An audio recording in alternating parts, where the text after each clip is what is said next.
on the agenda. The first one is, it'll ask our community leaders to be here again today, to discuss one of that. As you know, we issued, got to the point where we felt like we, could not wait any longer to issue a shelter-in-place order. It went into effect at midnight, Saturday night.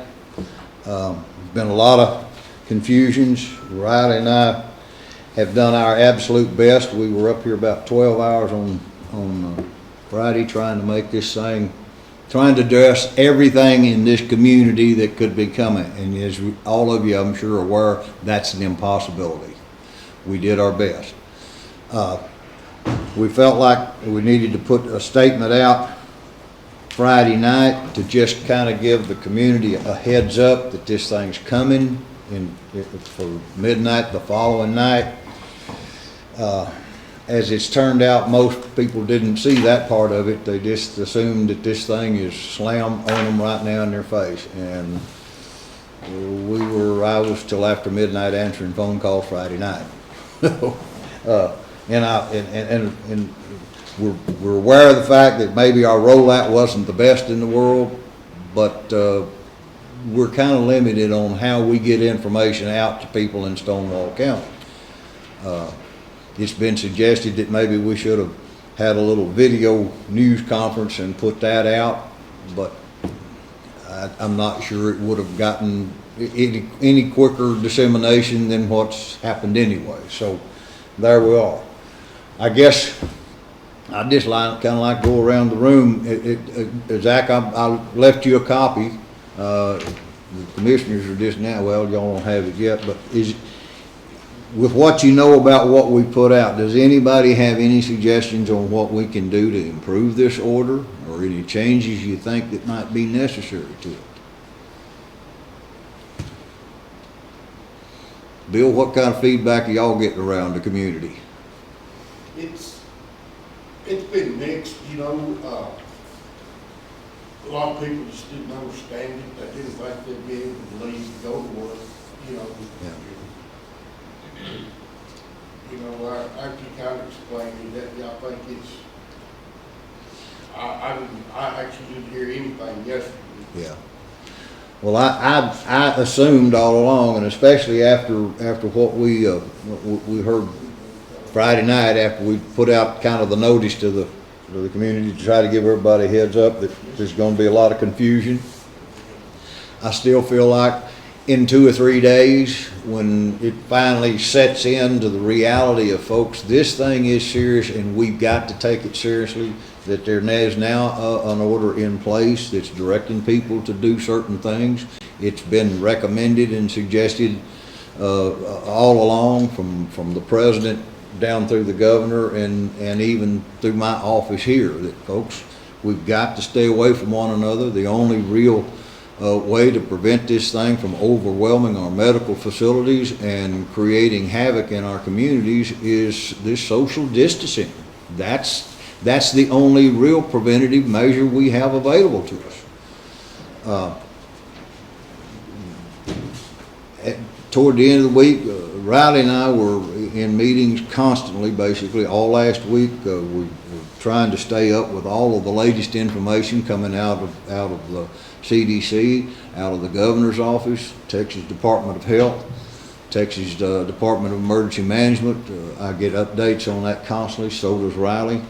We tried to stay up with it, and by the end of the week, this last week, it became quite apparent that this thing was not going to slow down anytime soon, that we needed to take what measures were available to us to try to protect our citizens here in Stonewall County. And after all, that's what everyone in this room is charged to do because of your positions, is to protect the health and safety of our people. That's priority number one for every one of us.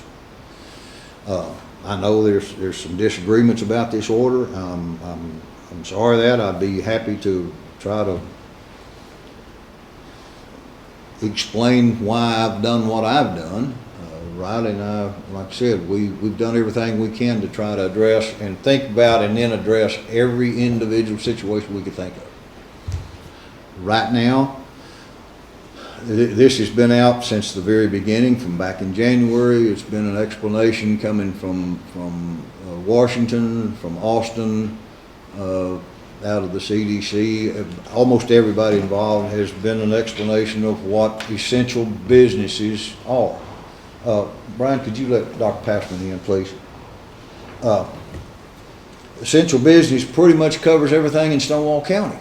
There's only really 2 businesses that was identified in Stonewall County that's been classified as non-essential, and that's our barbershop hairdressers.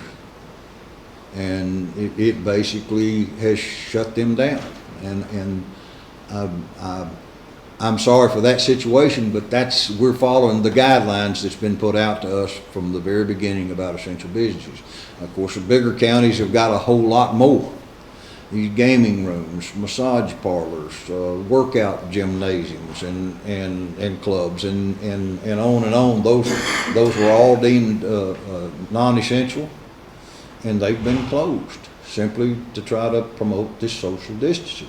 Unfortunately, only 2 of our businesses that we could identify here fit that category, and it's unfortunate for them. Also, it's been unfortunate for our restaurants, our food service people. It's shut them down to serving people in their dining rooms, and they've had to go and we had to refine that. At first we said, takeout only. Well, then we realized that wasn't restricting things enough to keep this social distancing going.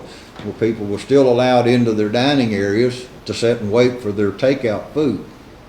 So we've redefined that to curbside only, to prevent people from going actually inside the restaurants, which kind of defeated the purpose of going to the takeout or delivery in the first place. So that's been clarified. We did find a couple of errors in our original order. We used the Scurry County's order as our template, and then we refined and changed what we needed to. And by the time we got through, Riley and I had gone over this thing probably 20 times on Friday. We thought we had everything changed that needed to be changed and corrected. We did find a couple of Scribner areas that were, in other words, where it still said Scurry County, right down toward the end of the building, or the order. I think probably by then we were both so weary we just missed that one. But that's been corrected. And I do have an amended order here that I'll ask y'all to ratify here on our next agenda item. But there was a couple of other areas that we intended to specifically address that we failed to. One of them was funerals. Gary, that was one of your major concerns. But our general order covered it, and I had a conversation with our funeral director, and he just wanted to say, okay, let me make sure I understand what the general order is. And I told him we had intended to address that specifically. And basically what it boils down to on funerals, as long as this order is in force, and we've clarified that in our amended order here, is that there'll be no public visitations, that family members may visit the deceased at their funeral home as long as there's no more than 10 people inside their sanctuary down there at any one time. Social distancing is still a requirement, and graveside services only for the memorial. That way allows for the distancing. As I'm sure most of you are aware, that the church services can only be conducted through video means right now until this order is lifted. There was some confusion over the feed store, but again, we didn't address it specifically in the order. It has now been addressed specifically simply because from the very beginning, agriculture and in its environs has always been from the beginning announced as an essential business. So we just assumed people would understand that. Well, you know what the assumption does for you. Well, we've spelled that out now specifically. Anything that has to do with agriculture, with planting and harvesting crops, with feeding and tending to animals, That's all an essential business, and those support businesses for agriculture is included in all that. When we assumed that everybody would understand that, but apparently we were wrong, and I apologize for that misunderstanding. As I said, we tried to address everything specifically. That's an impossibility. We did miss a few things, but we're slowly catching up and correcting it, and I would like for everyone to understand, we do appreciate your phone calls and your questions to clarify these things. That's the only way we're all going to be able to work together to hold the spread of this deadly virus down, is to work together, and when there are misunderstandings about things, ask the question. I know our other staff, my secretary, the tax assessor, the clerk, all of those people have been called and asked about certain things that they couldn't answer because they weren't in on the writing of this order. So I would encourage everyone, if you do have a question, contact myself or Riley Branch, our county attorney. We're the ones that's issued this order. We've done our very best to address everything we could, but I know we've missed some things. So if you have questions, if you have concerns, address those concerns directly to me, or in the absence of being able to get a hold of me, contact Riley Branch. We'll do our best to clarify any misunderstandings at this point. But I'd like to open the floor up and get comments from everyone in the room that you would like to see us do, you'd like to see us change. What do you think we need to do going forward from this time? This order, if the Commissioners Court on our next agenda item ratifies this order, it will be in force until April the 11th, Saturday. That's 2 weeks from this past Saturday when it went into effect, and it will be in force until 11:59 p.m. Saturday, April the 11th. Now, that can be modified in any way between now and then. It can be extended past that point.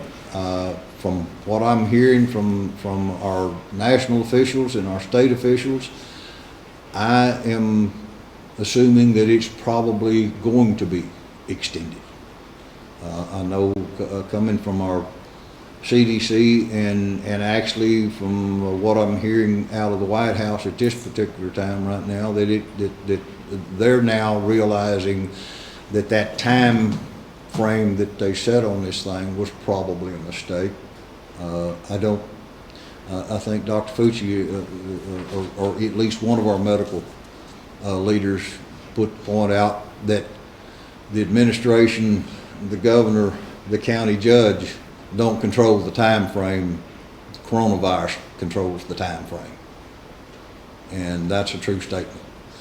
We put times on this, but I don't know that those times will be really relevant by the time this thing is done. Dr. Passman, do you have anything to enlighten us with about what we're looking at down at the hospital at this time? Well, I haven't been there since this weekend. Okay. So, I mean, I think the situation's getting worse. That curve they're talking about is still in the exponential growth phase. And, we're seeing examples of people or communities all over the country who ignored the stay-at-home. There's a choir in Washington State that, the majority of them are infected because they got together to sing. New Orleans had Mardi Gras, and they're going to suffer the consequences of that, which are going on right now. So I think just everybody should be assuming everybody's got it. We should all be wearing masks. I mean, we need to take it seriously. Yeah, the word I'm getting is anyone who's displaying the symptoms or anyone that's been tested until that has to be a presumptive case of COVID-19. Well, not only that, so the newest research is talking about reinfection rates, which it appears that once you've been infected with this and recovered, you're not immune. So that's some of the newest information. There's a great website. It's Johns Hopkins has an interactive map that has running tallies of what's going on and little dots on a map that you can click on. It's an interactive map. It's probably the best source of information on where we're at. You can almost follow the trajectory down major highways. Like in Texas, the I-35 corridor, it's just lighting up, so. Yeah, okay. Yeah, we just, I see no reason to back down at this point. Right. It's serious. Well, we keep hearing rumors that a simpler test kit is on the horizon, could be here within a matter of days or maybe weeks, we don't know yet, but be a simple test that would test for, I think they said antibodies, then that Yeah, should give you some result within an hour to two. Right, there's a Have PCR you- test, which is what we're using now. It's highly accurate in the 90 percentile range. And then there's an IgM test that they're using in South Korea and Japan that has a less, it's kind of like our rapid strep test. It has a higher number of false negatives and false positives. That's what I'm saying. It just assume everybody's got it, and then we're not, you don't need to, Yeah, you know. I think that's the We'll safest know route. soon enough. We just assume that everybody has it and, Yes. and approach this thing from that respect. That's the reason for that social distancing. It's 6 feet. I drove by Walmart yesterday. It's business as usual. I mean, the parking lot was full. Yeah. It's like, I ain't going in there. Well, I listened to some of the key governors on some of the news programs yesterday morning. Y'all may have all listened to that too, but we've got New York, we've got the governor of Michigan, we've got the governor in Louisiana. Their health facilities are approaching the point where they're going to be overrun. I mean, they just are, and especially in New York and Louisiana. I mean, we hear about New Orleans, but the governor, I don't remember the exact numbers. There's like 62 parishes in Louisiana, same as our counties in Texas, and there was 50 some odd of those 62 parishes that have infected patients in them. In Texas, we couldn't get the latest that's coming out this morning, a while ago when we were checking on it, but as of yesterday, we are approaching that 50% mark of all counties in the state of Texas that has infected cases, diagnosed cases in the counties. The percentage of spread, of course, is slowing down, and it has to. When we reach 100%, that spread reduces to zero. But right now, we're about at 50%, but the numbers of cases that's being diagnosed is still going through the roof. Yesterday, the latest information I had in the preceding 24 hours, we'd had over 500 cases diagnosed in the state of Texas, and we'd had an additional 7 deaths in the state from this disease. So even if you're just watching the percentages on this thing, that's kind of a false number, because the closer we get to 100%, the smaller that daily percentage is going to be. What you have to look at is the actual numbers, the raw numbers. That's still going up, actually at an accelerated rate. The number of deaths are going up at an accelerated rate, which is expected. So folks, this is serious, and right now in Texas, we are just at the beginning of this spread. I mean, it's, if you have the means to look at the national map on this thing, 2 weeks ago there was a few little red specks, pretty good spot up in the extreme northwest in Washington State. There was a few in California, and there was a little scattered here. If you look at it right now, the eastern half of the United States is turning solid red. This thing's spreading, and it's spreading rapidly across this country.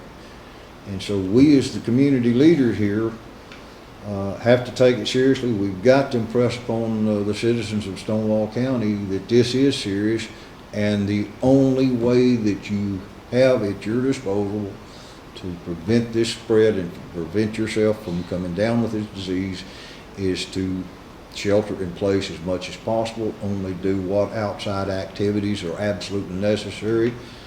Wash your hands at every opportunity. Use this hand sanitizer if it's available. If it's not available, soap and water is available. And that's my recommendation to our citizens. Take it seriously, and we in this room can't keep everyone safe. That has to be their personal responsibility. That we just can't protect everybody. But any commissioners have something? Jan?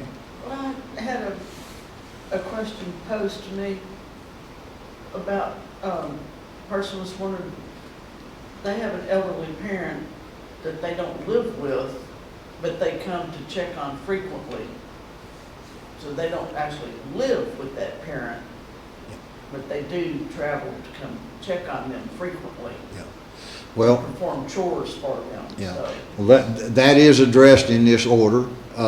If you have elderly family members or others that don't have the ability to be out and about and really do the necessary shopping and other essentials that's required to sustain their livelihood, then it is incumbent, and it is addressed in here, that family members or neighbors can do those sorts of things for these folks to help.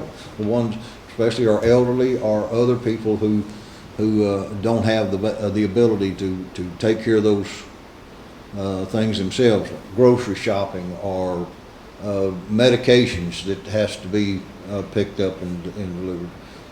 We should be taking it, but at the same time, we still have to observe the social distancing. We shouldn't be just going and just visiting for the sake of visiting. That kind of defeats the purpose. But when someone needs help, we've got to help one another.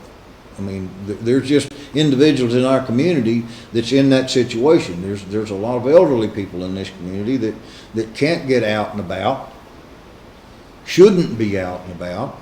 And if we have a family member or a close friend or neighbor that can provide those services for those people, then we should.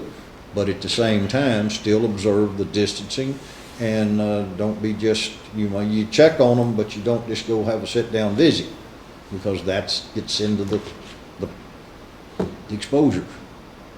Does that answer your question? Anybody else have a question or a comment? So I think two facts everybody should keep in mind. So if you walk into dollar store and there's nobody in there and you think you're safe, this virus can survive. The most liberal thing I've seen is 9 days, depending on humidity, temperature, and surface. 9 days on surfaces. If somebody coughs or sneezes, this virus can be aerosolized for up to 3 hours. And you don't even see who did it, but you walk through a plume of virus and you get infected. It can get in your eyes too. So the mask is not 100%. If a viral particle gets in your eyes, you're going to get it. So it's highly contagious. Let's take it seriously. Yeah. Riley? I think the important sentiments have been shared on practice good social distancing. If you don't need to be somewhere to go shop, to go drop something off for a family member, if they can't do that on their own, do that, but for the sake of everybody, do what's needed and stay home. And we'll reduce, we'll try to get in front of this thing. I felt like, I've been trying to inform people that, your mindset and conversations we've had was that if we wait till we've got a confirmed case, then we definitely know we were too late. We know we'll probably end up with them, but if we can slow it down and spread it out, then that's a positive. If you have questions, reach out. I'll clarify. My phone's been ringing off like crazy the past couple of days, and that's perfectly fine. Answering emails, Facebook messages, things like that, trying to clarify. But think, and the biggest question I've gotten is one similar to Jan's on, well, I, take care of so-and-so or whatnot, that's completely fine, but that, also think about the health and safety of that person as well. If you need to come in, do it, but drop the stuff off, do what you need to do, and then, make your way on. Like you said, don't sit down and have a visit. And had lots of questions of, people that grew up here or from here and typically come in, to visit and whatnot. If it's not you taking care of them, or, if they can't survive without you, we're going to consider that as a restricted gathering under your order. The order prohibits any public and private gatherings of any number of people that you do not live with. And so if you are not a part of the same household, and it's not absolutely necessary, like you caring for an elderly family member or going to care for a pet in another home, that's gonna, your order restricts that. And that's kind of the I've seen several, our guidelines are based on what's recommended from the state and what other counties have done. I've seen several other law enforcement agencies, put out just kind of one-line statements. If you're not a part of the same household, or if you're not shopping, or if you're not, securing something for an elderly individual, stay home. And as you said, in our community, looking at how the state and everyone and the federal government has defined essential businesses, under our factual scenario, we really only had 2 businesses that don't meet the criteria, based on the federal guidelines and the state guidelines to remain open. So from a, business end of things, this order doesn't do a whole lot. It just says, go to work, do the shopping that you need to do, and go home. And so it's just that this order is just putting that social distancing in place. Okay. And one other thing, and Zach, you may have more to say about this too, is and we discussed this when school was closed down through the duration of this thing. That didn't mean spring break. It didn't mean head out to of course we don't have any beaches, but we have gathering places. I need to impress upon our young people and their parents, stay home. And I think I need to point out at this time that part of our order, we encourage people to go for walks. If you want to go bicycling, you need to get out and do exercise. But observe this social distancing. But also a part of this order, and there was a reason why we did that, added that in. If you are 18 and under, unless you're going to a place of business or a job for an essential function, the only time you can be out is if you're with a parent or a guardian. Period. We addressed in the order about these non-street legal vehicles that's running up and down the streets, golf carts, ATVs, four-wheelers, and the like. Primarily because we've had a lot of our teenagers, and in many cases pre-teenagers, out on these vehicles driving the streets with their friends. That's not allowed. Stay home. If you don't have an absolute necessary function to perform outside your house, stay home. And that includes our young people. I know it's difficult, but this is a difficult time for everyone. I want to see us come through with this thing. Everything else will recover if we can get through this without a severe outbreak here in Stonewall County. The school system will recover. Businesses will recover. Dead people won't. And that's what we're trying to prevent. Does anybody have anything else in kind of our open session here this morning to discuss? Anything you'd like, any message you'd like to get out to the people of Stonewall County? We have the newspaper here that's live streaming this. This is about the only way we have to, as a public forum, to get this information out to our public. Ronnie, there is a question from Shane Polk on Facebook that he posted. His question is, how do you leave the county to work and not bring it home to our families? And that's, I mean, he's exactly right. That's the risk that, you know, that you take. But we can limit it as much as possible by, you know, practicing good social distancing at work, wash your hands frequently. You know, we can't stop people from getting it and stop people from moving home, but by following and by following social distancing and recognizing, you know, what's prohibited under the order. Yes, it may get back and get into that household, to that family, but under the shelter in place, our hope is then to limit its spread to another family. And that's the whole idea, is that this virus, what's most dangerous about this virus is how infectious it is and how quick it spreads. And unlimited resources and whatnot, and Dr. Passman, I think, in unlimited resources and the ability to get treatment, it's a treatable virus for the most part. So technically speaking, a type 2 pneumocytes in the alveoli items produce ARDS. ARDS is a adult respiratory distress syndrome. It's not necessarily treatable. You know, you get on a ventilator and hope things get better. 86% of people are not successful. So it's really not treatable. We don't have an antiviral drug. We don't have, we have Plaquenil, azithromycin. These are all untested. We don't know if they work.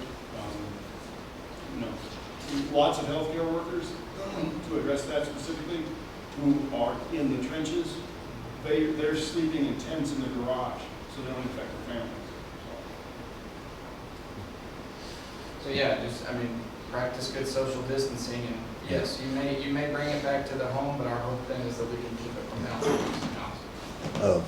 One other thing, Riley, if I could get you to address in that vein of having to leave the county, you know, with your job, and it's deemed an essential business.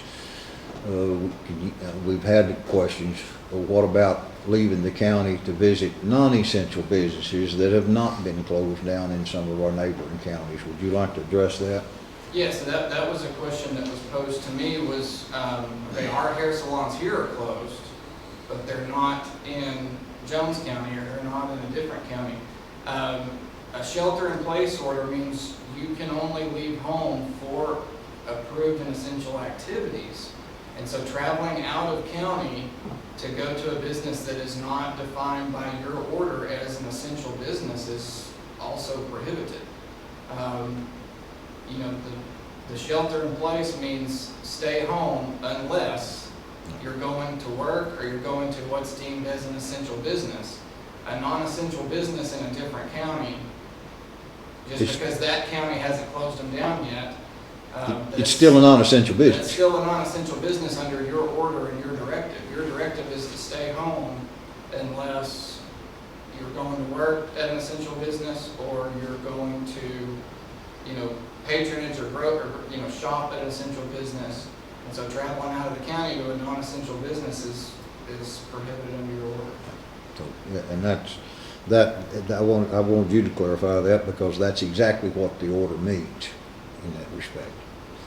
It's leave your house only for work or to shop for supplies, needed supplies at these essential businesses that's been allowed to remain open, and anything outside of that is not allowed under this shelter-in-place order. And the reason for that is we keep stressing, we're trying to prevent this disease from getting in our county. Now, that's probably an impossible task, but we can sure limit it.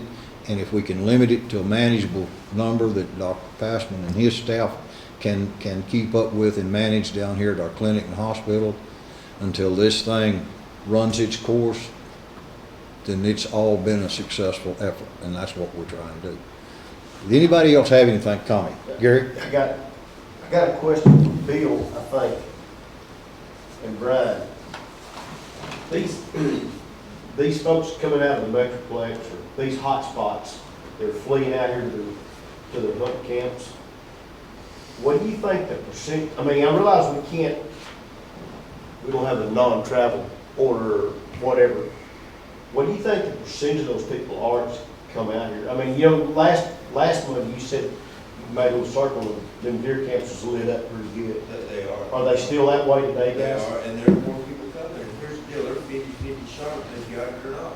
They're gonna come out here and they're draining our resources. I went to the store yesterday. I couldn't find a loaf of bread in this whole town. You know, they're coming in. They're spending 2 weeks out here trying to get away from that stuff up there.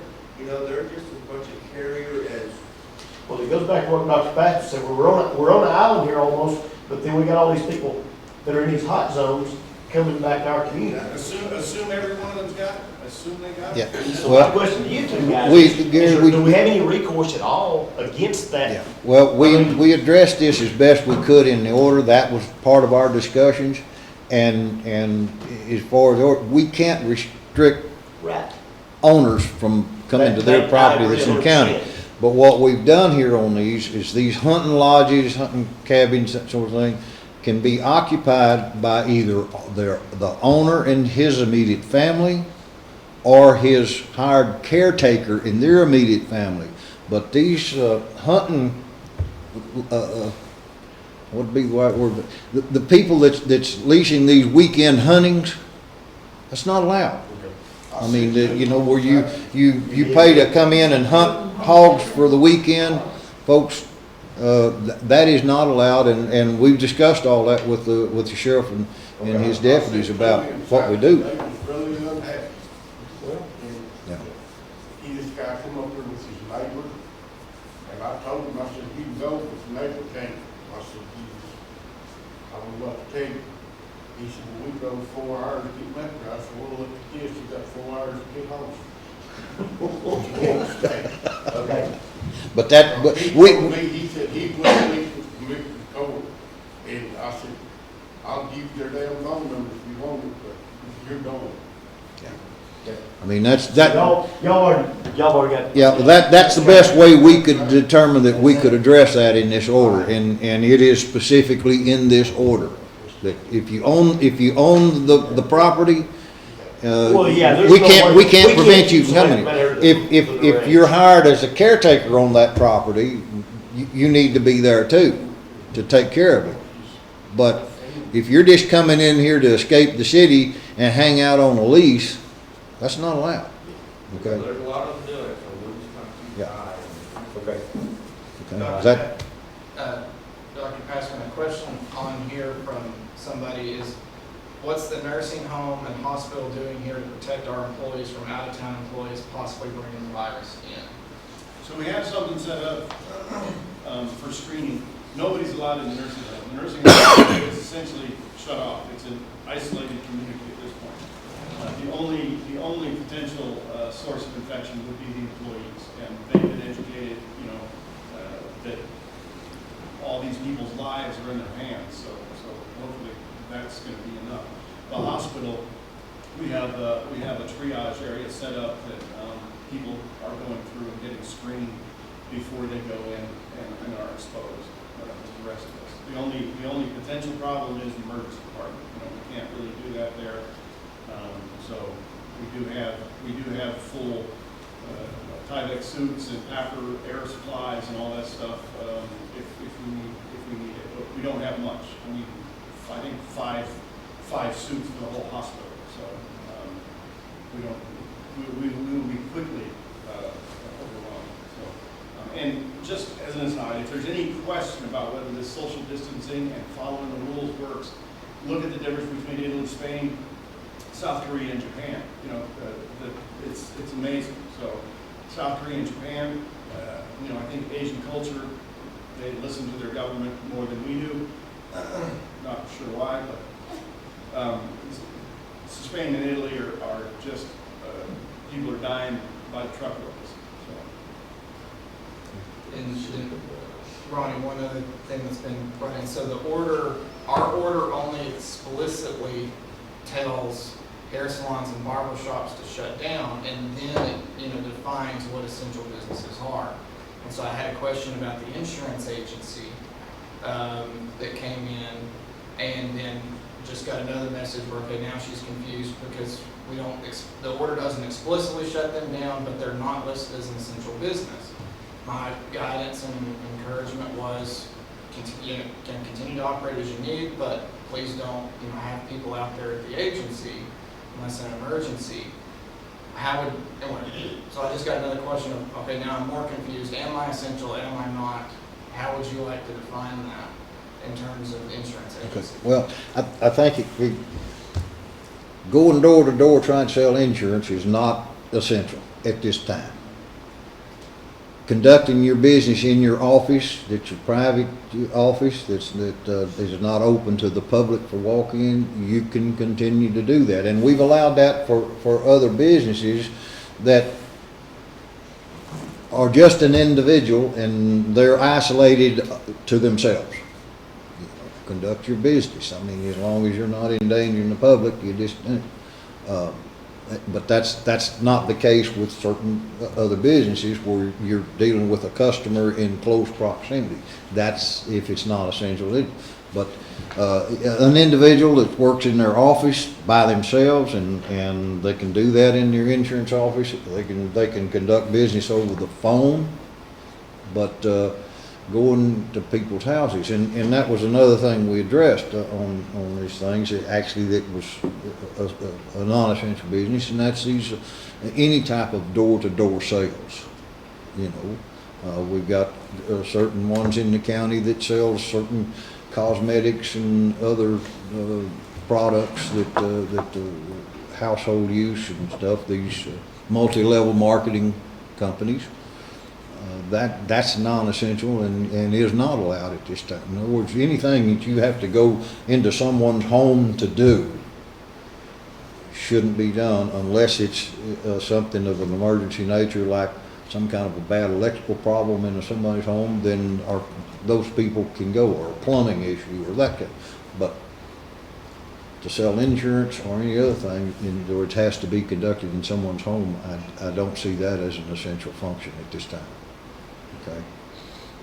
There was one other thing I was going to address that answered that, and it slipped my mind now what it is. But it's difficult, if not impossible, to write an order that addresses everybody's specific problem or question.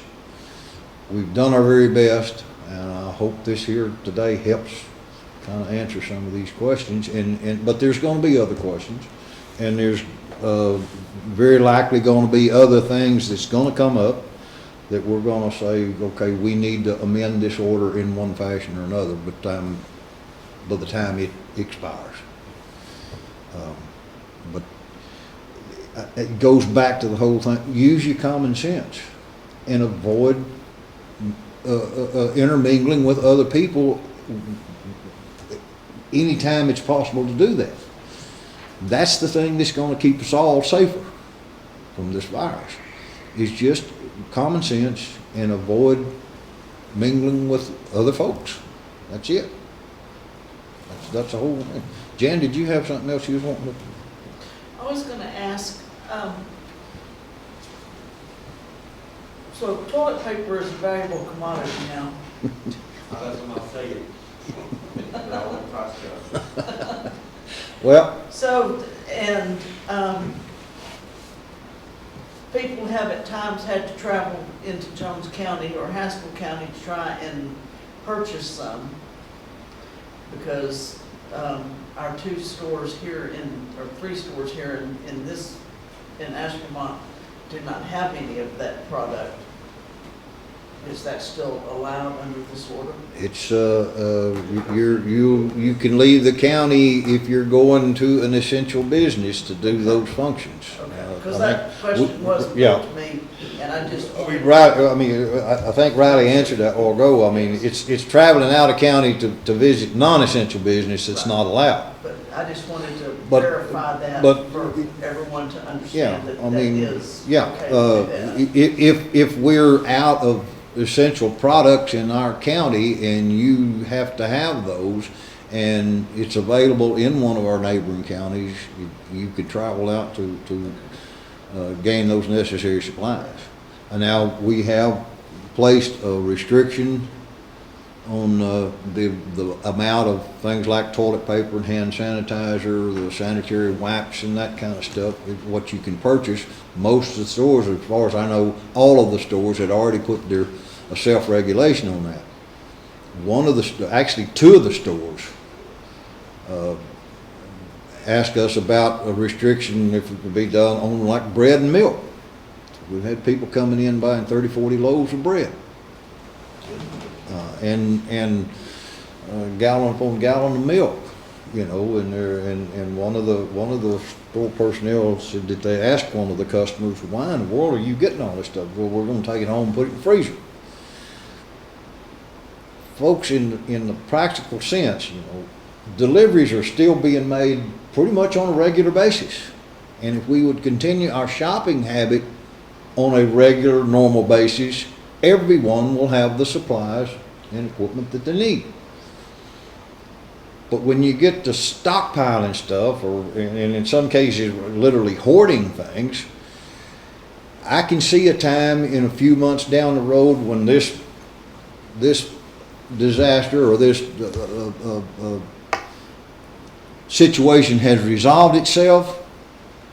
I can envision going and looking in a dumpster and finding a lot of loaves of bread and gallons of milk that has been thrown away because you need the space for something else, and it's full of freezer burn to start with. So folks, the deliveries are still being made. The shortages are caused when we start overbuying. And I've already put out one letter here a week or so ago asking people to refrain from that. And again, I appeal to people's consideration of your neighbors and friends and family. When you start overbuying and hoarding or stocking up, then you created the shortage that your neighbors and friends, and in many cases families, then don't have access to the things that they need to. If we just go about your normal shopping habits, then we're all can get what we need to get through this. And again, like we said, we've got to help each other. We've got to get through this together. We can't, even though we're asking you to stay away from your neighbors, there's things that we can do to help our neighbors at the same time. And there are things that we can do that's going to harm our neighbors, like this over shopping that's taking place with some products around town. So, does that clarify that, Jen, that you want to clarify? Anything else? Another one, there's a lot of question was posted on here, and then I guess the sheriff's office is getting calls too simultaneously. What does enforcement look like?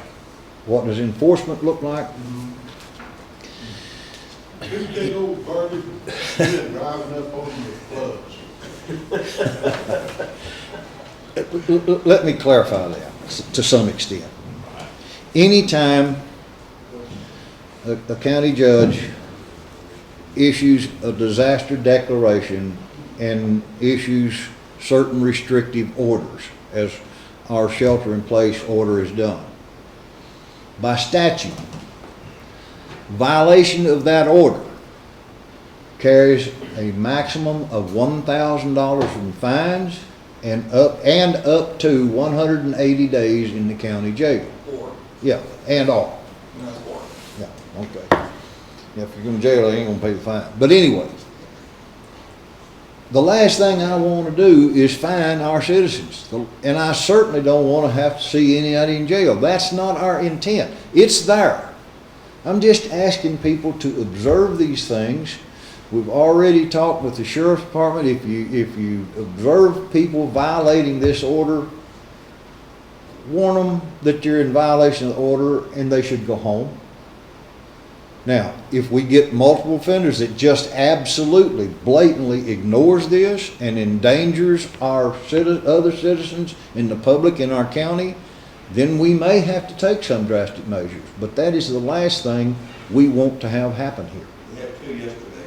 Yeah. that were warned, I mean, that's and the only time that's Yeah, the only time that's gonna come into effect is if we just have people that are blatantly ignoring and endangering our fellow citizens. That's the only time we'll do that. That's the last thing we want to have happen. And if you, I mean, this kind of gets down to the mantra in air travel, after 9/11, you know, if you see something, say something. You know, help us enforce this. And encourage everyone, you know, let's stick by it, let's get through it, everything's gonna be okay. But, like I said, it's, you know, the sheriff's office are the ones that will be making contact with you. And what it looks like is you'll get a citation at first, and then once the courts open back up, because the state has the courts shut down, then it's going to be like a criminal proceeding, just like anything else. And it's contempt of a court order under an emergency disaster. So like I said, it's up to $1,000 fine or up to 180 days in jail.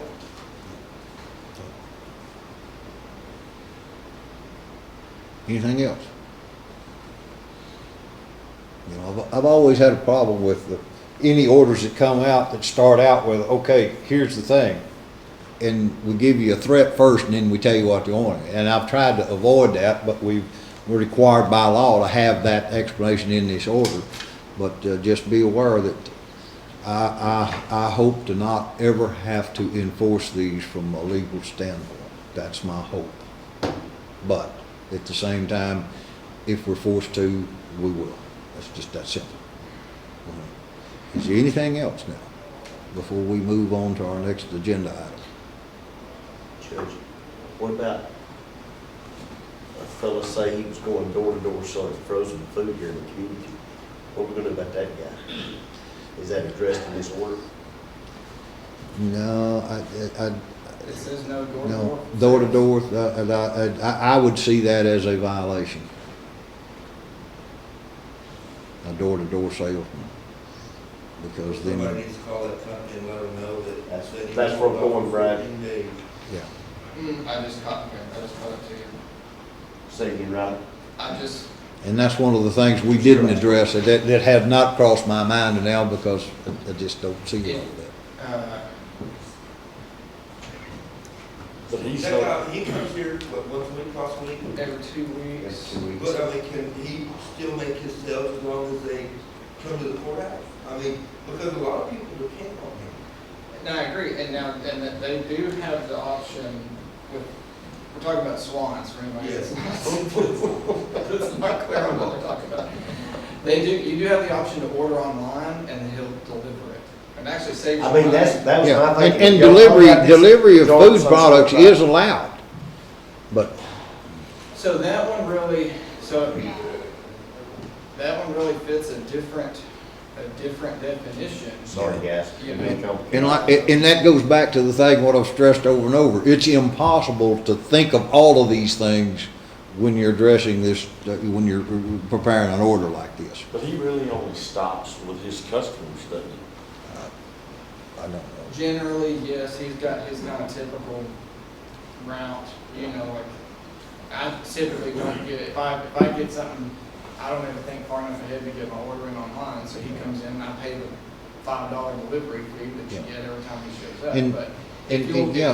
do your orders for Swans online, he can deliver it and it actually saves you money. But, you know, I mean, given that,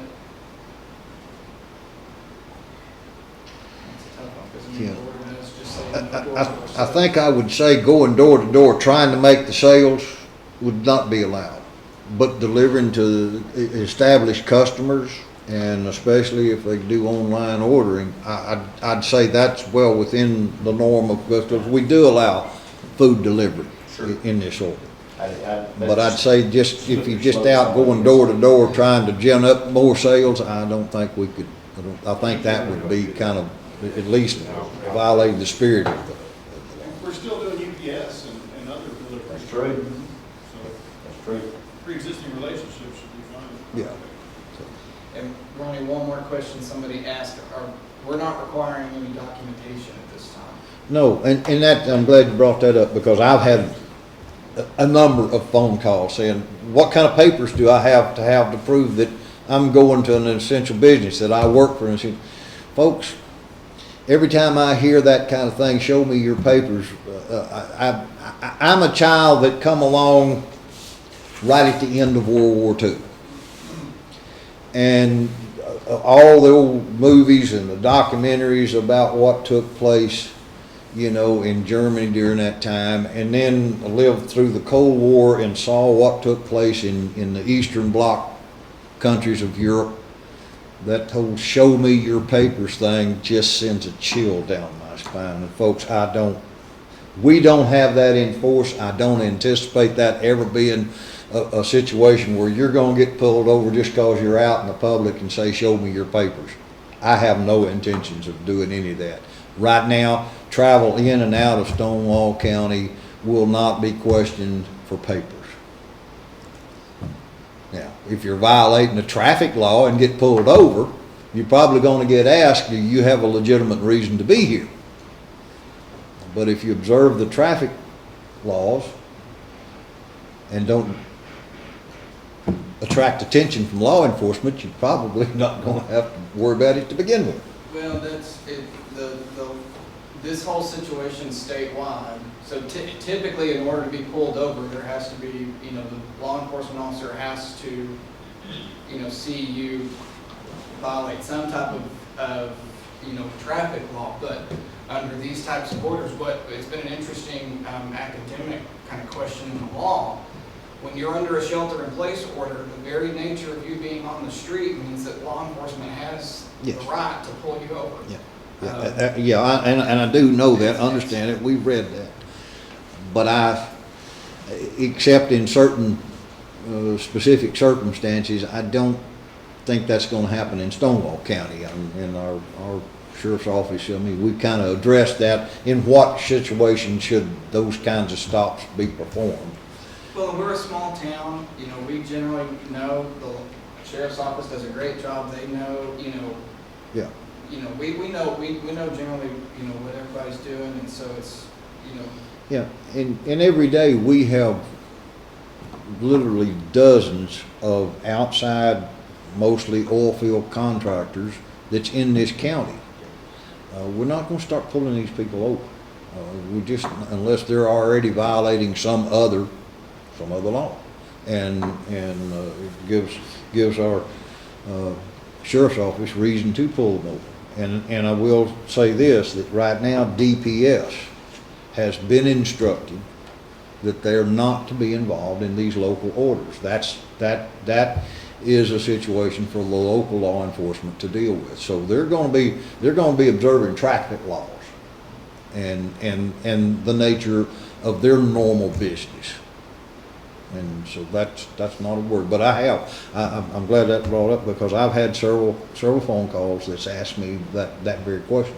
Do I need some kind of documentation to prove that I'm conducting an essential business? Our home health care nurses and the like that travel all over the country. And I tell them, as far as Stonewall County is concerned, no. I can't speak to what maybe the other counties are doing, but I can't imagine most of them having that kind of a requirement. Another question, what if there's a bad storm and we need to, and people need to shelter at the school? We had that conversation right after we shut the school. Yeah, and The day we shut the school down for that, we had that conversation as, okay, we've got a possible tornado heading this way. What do we do? He's like, you know, we'll just leave it up to the people's discretion. you know, and I think we would have to address that in the situation at the moment. We want our citizens to be safe. That's the whole point. And if it requires for a short period of time to make sure that our community is safe, if you feel that it's necessary, I know our underground high school has been used ever since it's been built for that safety shelter during those times.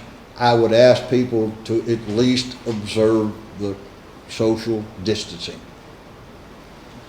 You know, if we've got a tornado bearing down on us, I'm not going to tell you, well, you're in violation because you ran just before it blowed your house away and went to a place of safety.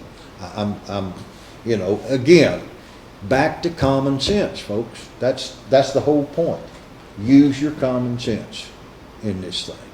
And common sense, the lethality of a tornado coming in the house is a lot more than the coronavirus. even Yeah. though that's high. Exactly. You gotta deal with that. One hazard is gonna be, at the moment, more hazardous than the other. Yes. Is basically, so you deal with that as it comes up. Like that Swan, you can actually call Swans and they can just drop it off at your doorstep. I'm sorry, Brian, I So didn't, you can call Swans and they will drop it off at your doorstep. You can actually call them instead of doing it online. yeah, okay. Mr. Mayor, I'm glad you could finally get here to join us. I apologize for my time. Do you have anything you want to add to this conversation? I was watching online before I got here. I personally agree with the order. The city just echoes all the sentiments in it, just social distance, want to get out if you need to, absolutely necessary. If anybody has any questions or anything, the city just contact us. You know, our office is closed, we still have staff there. Just be safe out there. And y'all are asking people that have necessary business, call ahead and, y'all can pretty much go out and do basically curbside service, is that correct? Okay. So, I got another one, asking, can you get out and drive around even if you're not having contact with anyone? And the order prohibits any travel that's not essential. And so the answer to that is no. And the reason is because it makes it harder for us to identify actual violators, even though you're not having contact. I mean, I understand the question, and would love for it to be the other way, because you're not hurting anything, you're not having contact with anyone, you're not exposing yourself, but it makes it harder for us to identify other violators, for you to, be on the road, just driving around. It is permissible, you can get out, go for a walk if you want to, just maintain social distancing. yeah. And the reason that's there is we understand that you can only just sit in your house for so long, so you need some kind of diversion or other activity. And getting out and getting into the fresh air and exercise, take a walk or a bicycle ride, that sort of thing, is long, and you can do that with your household family. We still require you, and hope you will maintain the distancing. You can do that. You just can't get out in other groups and do that, okay? And because we do understand, most people can't just sit in their house for days on end. But just to get out and get in a vehicle and go driving, as Riley said, it makes it difficult then for us to monitor whether this is being observed or not. And we do want to impress upon people, this needs to be observed. Not only for your safety, but for your neighbors and friends and family safety. Anything else? I see questions on people's faces.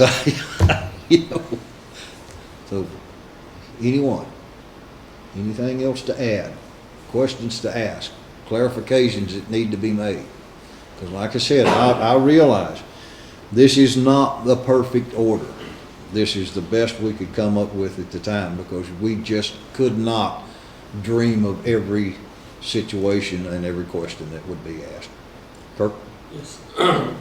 Item 6 restricts, 6A restricts all slow-moving vehicles. Yep. And I realize that at the first of the conversation, agriculture was exempt, but nowhere in this does it state that agriculture is exempt.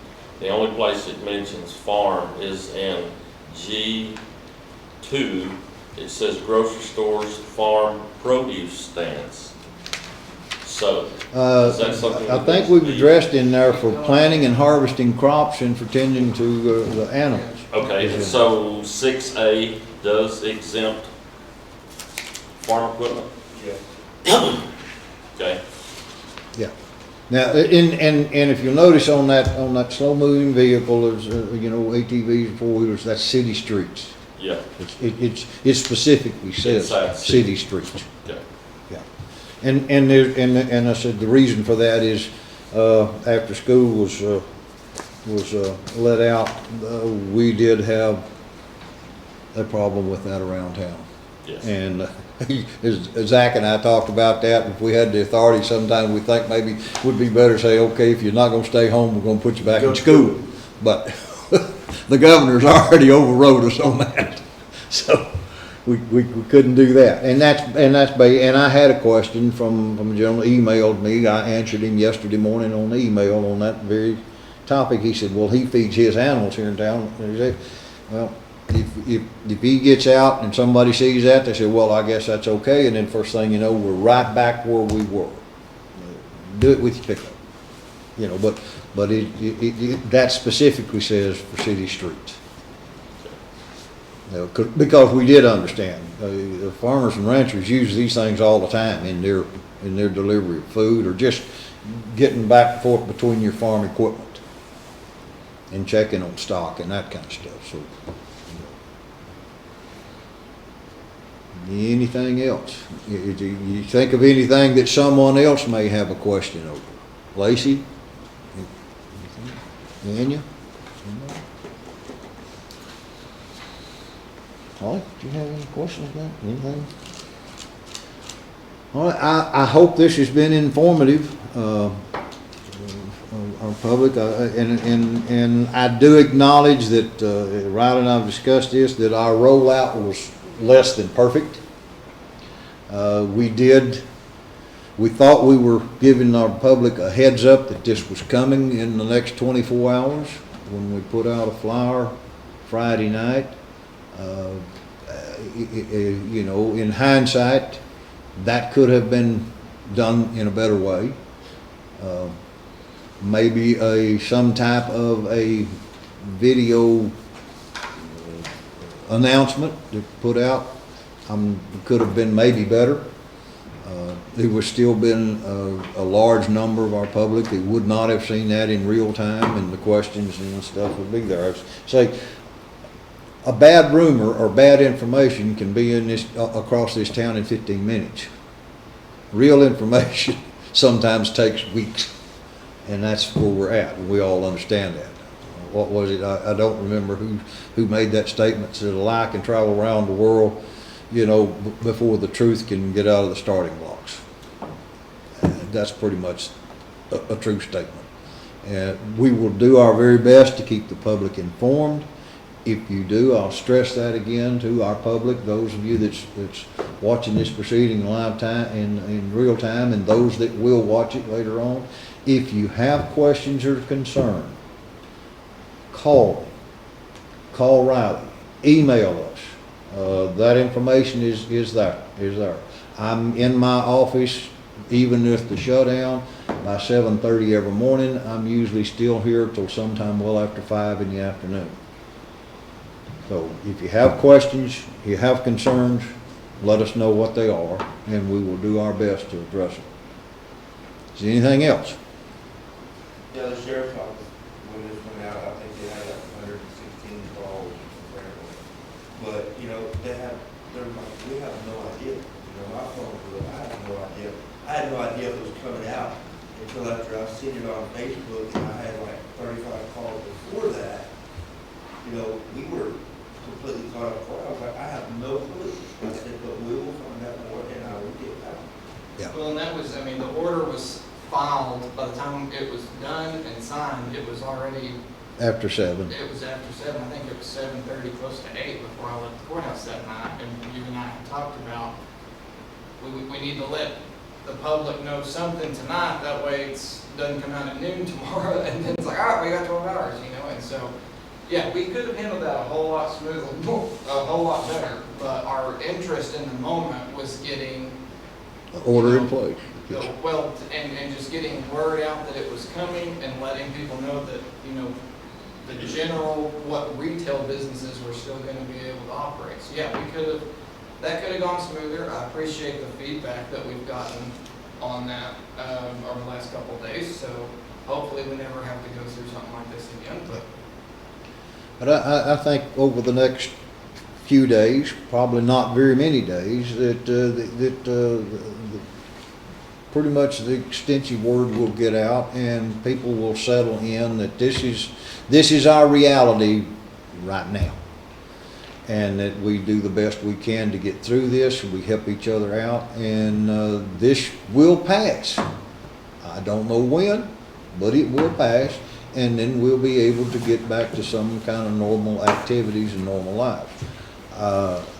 The sooner that happens, the happier I will be, but I will make no predictions on when these type restrictions will be lifted.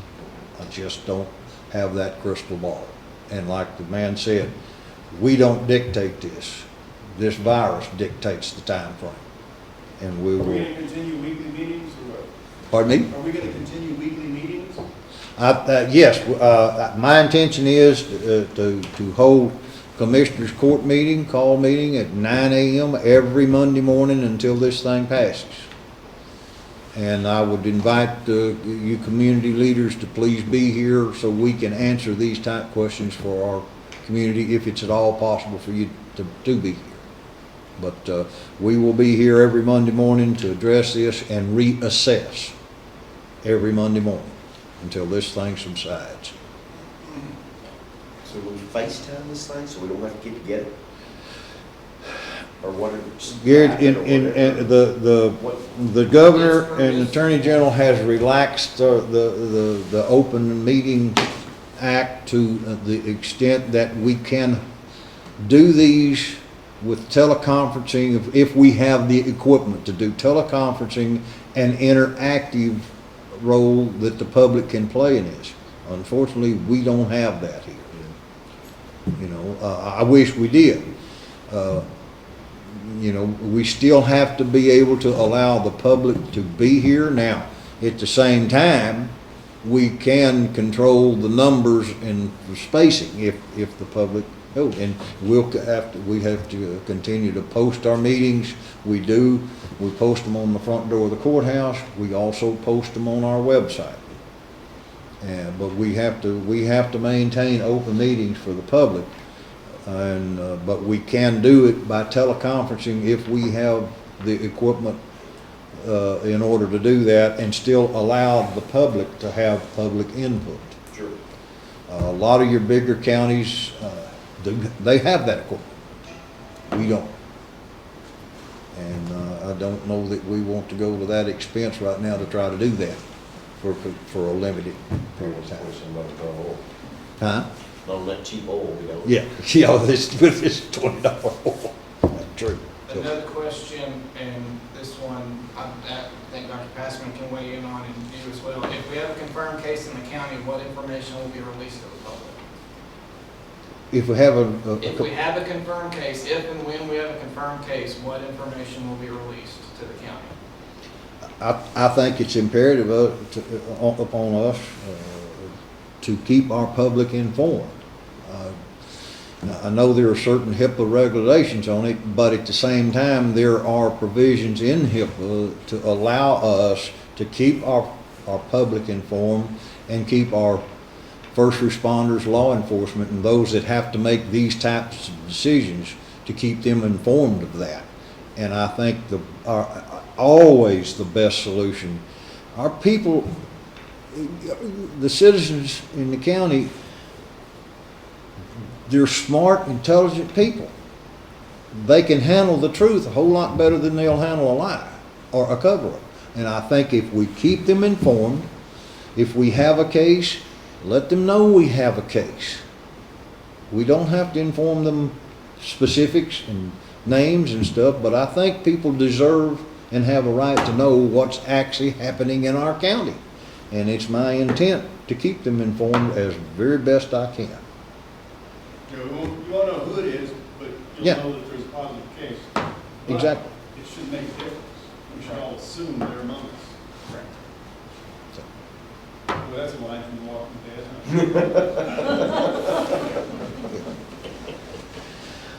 huh? All right, I think we've had nearly an hour and a half to go over this, and like I say, I'll stress to the public, if you have further questions, let Riley or I want to know. We'll do our best to get you an answer. I'd like to thank all of you for being here today. I think this is informative. I think it helps our public know, at least understand the seriousness and that we all are concerned and doing our very best to keep our public informed and doing all that we can to try to keep our public as safe as we possibly can. Understanding that that ultimate responsibility has to be placed on every individual, and not just this group in this room, but every one of us is responsible for our own public safety conduct. Okay? Anything else? Let's move on to item number 2 on this thing. And what it is, it says, consider ratifying the county judge's declaration of a disaster and orders to curb the spread of the COVID-19 virus. And that's, I'm asking Commissioners Court if you can see your way clear to ratify this. If not, this order will expire 7 days from the date that's on the order. If you ratify this, then it is in force until I rescind it. So moved. All right, got a motion to ratify the county judge's declaration of a disaster for public health reasons and the orders that follow that instructing what's to be done with the shelter in place. Do I have a second? Second. Bill Kirk seconds. Any further discussion? All in favor? Any opposed? Motion carried. Item number 3, Gary. Motion adjourned.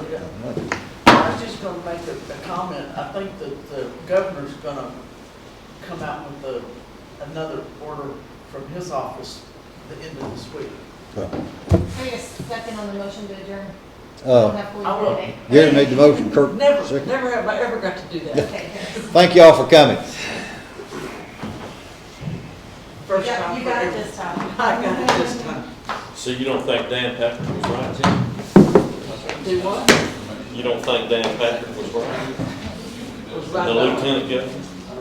I'm sorry, I can't. Lieutenant Governor, you can hear what he had to say? He told us somebody's open.